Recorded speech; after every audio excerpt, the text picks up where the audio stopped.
Alright guys, welcome back to Mr. Post Frame. Today's video is going to be about installing the trims and the roof steel on my doghouse build. But before we get started, if you guys want to design a Barndominium, our design service is back40buildings.com. If you want to design a Barndominium shop with some office space, anything like that, reach out to us and we can help you out with that. Also, if you are a self-builder, somebody who wants to self-GC your own build, or if you're a builder that is trying to get into post frame, check out our Patreon group. It's an awesome group. It's a great community of other people doing the same thing you are.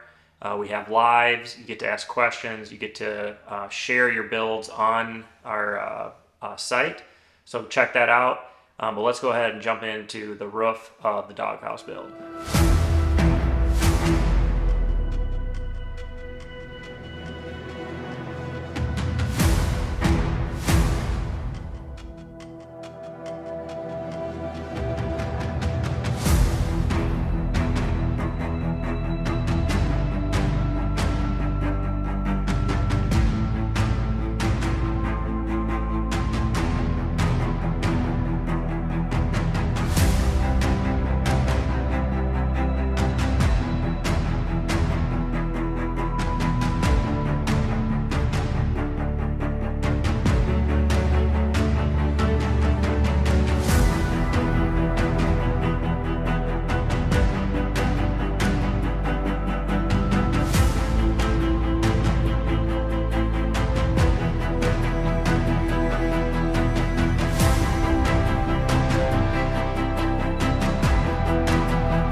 Alright guys, I have the other side of the roof all done, plywooded, synthetic roofing paper put on it.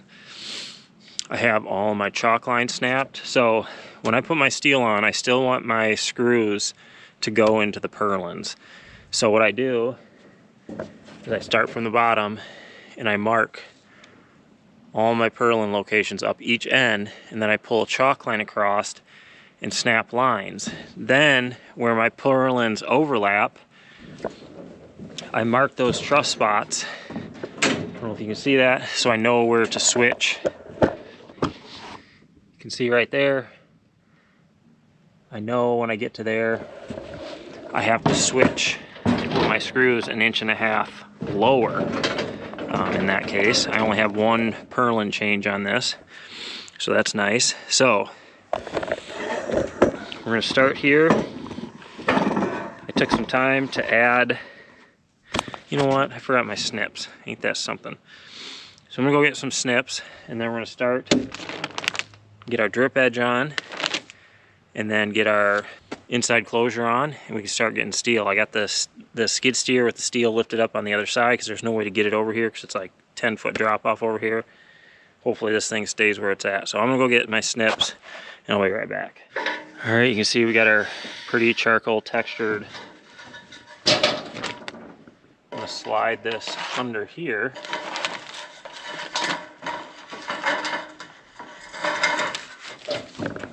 Hypothetically, if water was to ever get under your steel and run down the wrap, it would come out over the top. So I'm going to slide this down there.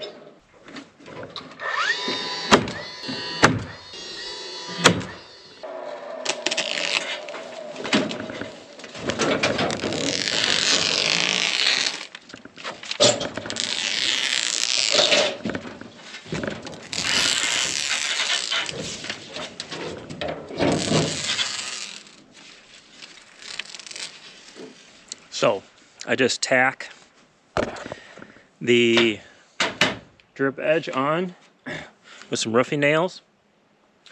Our fascia will come up underneath here. I don't put my fascia on first because I'm going to show you a little trick here. When you're doing this by yourself, you need an extra set of hands. And I'll show you this once I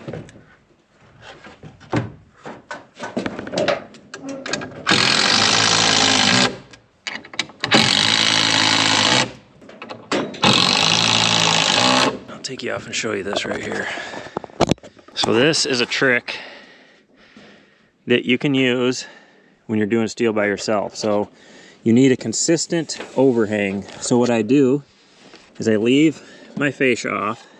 I take a 2x6, put a couple blocks in low, and then I just run structural lags in 3 spots. This is a 10-foot board, so I'll be able to get 3 sheets before I have to move this. And then all I have to do is slide my sheet down until it hits this, and it's going to give me a consistent 1.5 inches, about 1.25 inches to 1.5 inches all the way. And then I don't have to stand here and hold the steel, because the problem is when you get it on there, it wants to slide down, and then it wants to turn sideways. So this is a really nice way to get an extra set of hands. I have my first line marked, so we'll get that piece of steel lined up with that. We'll see how it lays on this. The building's pretty rough, it's real square, so we shouldn't have a problem. But I'm going to get my drip edge put on here, or my inside closure, and then we'll get our first piece of steel.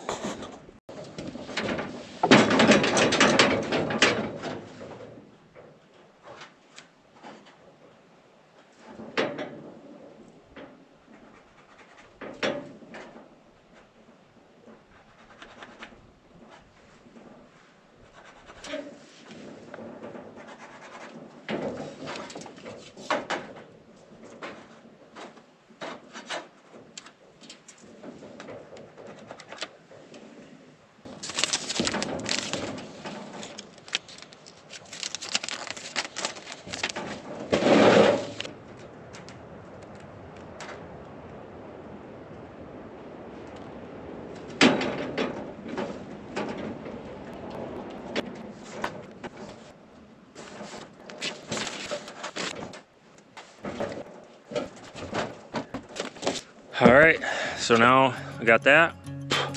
We're gonna go ahead and get started.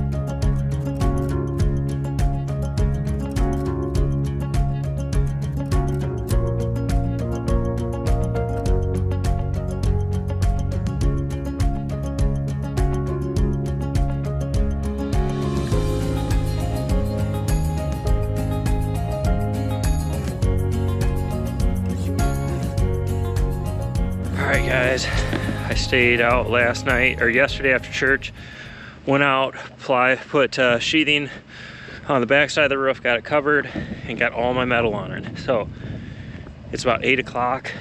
We have heavy snow moving in at 1, so I'm going to try to get this side of the roof on and my trims and ridge cap before the snow hits, because we're going to get 6 to 11 inches and I want to be done with the roof. So we will see how that goes. But in order for me to do the roof, my process is this. Now that I got the covering on it, the next thing I do, I'll put my drip edge on. Then I need to snap all my purlin lines. So I'll mark the trusses where the purlins change, snap all my 2-foot on center purlin marks, and then I can get going to town. So let's do this.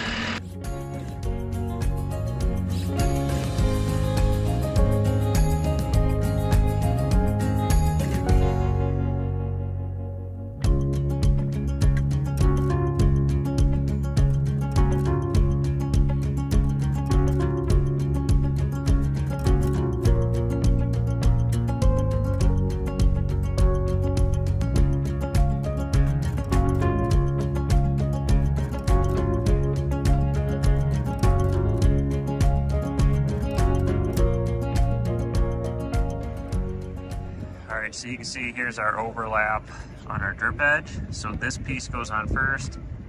I do a slight angle up. This piece comes over and the hem hooks onto there. Another thing that I do is I take my yardstick or tape measure and I mark out my 9-inch marks. That way, when I put my inside closure on, it's right where it needs to be, because this stuff can stretch or shrink depending. So make your marks and that'll make your life a lot easier.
Alright guys, so my process here is this is the top.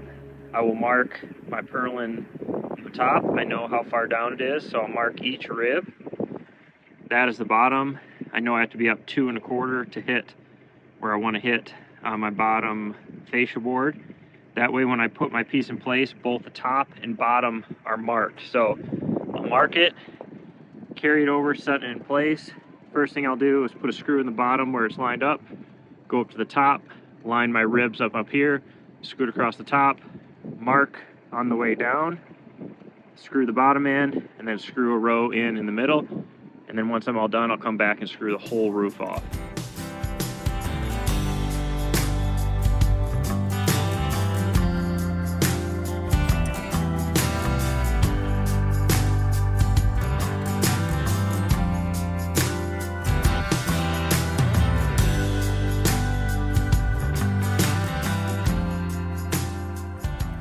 The next thing is the rake trim, the trim that you put down the side. That's a 6-inch corner trim is what I use. And on the top side of the roof, I will make sure I screw through the purlins. And then on the side, the rake edge, I don't usually screw every 2 feet. I just kind of see how that trim reacts. And usually I'll try to shoot for every 4 feet. The more screws you put in there, the more chance you're going to get oil canning. The trims that I've started to use on these corners have basically 3 raised stripes down the side, which help with rigidity in that trim and the oil canning. So look for that from your steel manufacturer. That really helps with the oil canning on those trims.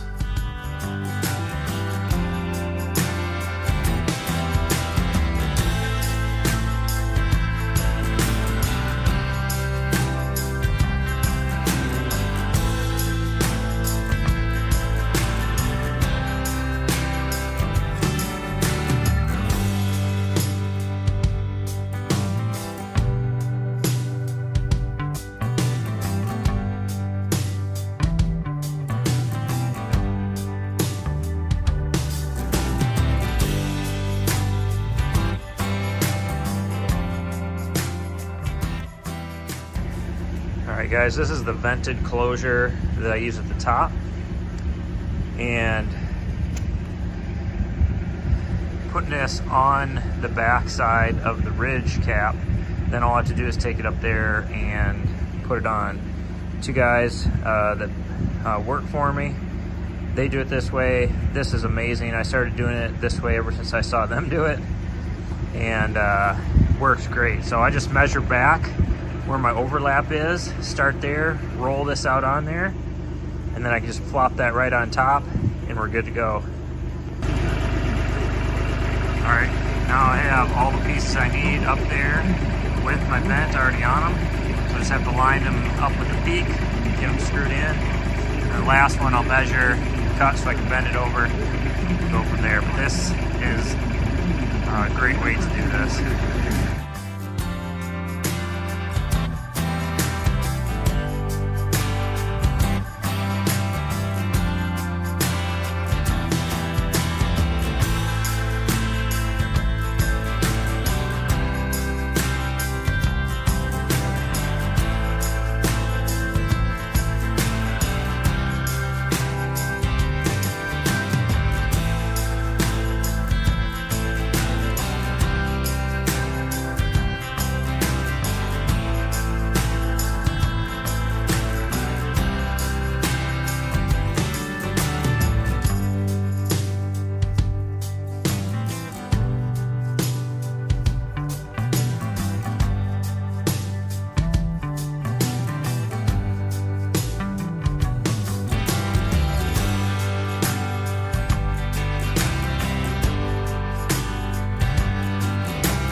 One question we get a ton of comments on is whether you should screw in the flat or on the rib on your roof steel.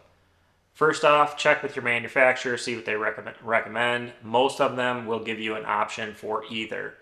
If you think about it, in theory, if you're screwing through the ribs, you got to use a longer screw. And the thing you have to be careful about when doing that is not to over tighten your screw, is to make that steel go like this, because if you over tighten on that rib, there's nothing in between the top of that rib and the roof, so there's a potential you could suck that down, creating issues. So where you screw in the flats, you're pressing that steel against the purlin, so you're getting good intimate contact, which helps with over time that roof steel screws not coming loose. So I prefer to screw in the flat. I come out from the rib usually about 1/2 to 3/4 of an inch, but that's my philosophy on that. Check with the manufacturer. You can do either in most cases. It's just what you prefer. There's just some things you have to think about in either of those circumstances. All right, guys, I got it done. Can't believe it. I do have some more screws to put in the steel panels, but I have both sides, each edge of each panel I have screwed off, and I have 3 lines complete across all of the panels. So not worried about shear because I got plywood on this, so that's gonna give my shear. But it's starting to rain and snow, it's getting slippery up here, so definitely in a position where I can get down, and this is good for now until we get a nice sunny day where I can get up here and finish this. But as far as my ridge goes, see, I bend over 1.5 inches. I'm gonna come down, and where I have a seam, I meet it on a rib, and then I run a bead of silicone, well, of sealant of some sort, whatever you want to use. That way, if any wind-driven rain can't get past here and get on the other side into your ridge. So where you have an overlap, run a bead of sealant. Make sure you take your overlap to a rib so you can screw that in. You should be good to go. All right, guys, that's gonna be a wrap on today's video. We have just got about 26 inches of snow, so hopefully I can get back building this structure once we can kind of get some of that snow cleaned out of there. So keep watching for the next video. We'll be covering running through bolts or structural lags into our column and truss connection, putting the bolts into the brackets, window boxes, all that kind of good stuff is still coming up, so don't forget to check back on that. But as always, we appreciate you watching. If you haven't already hit that subscribe button, share us with your friends, and we will catch you on the next video.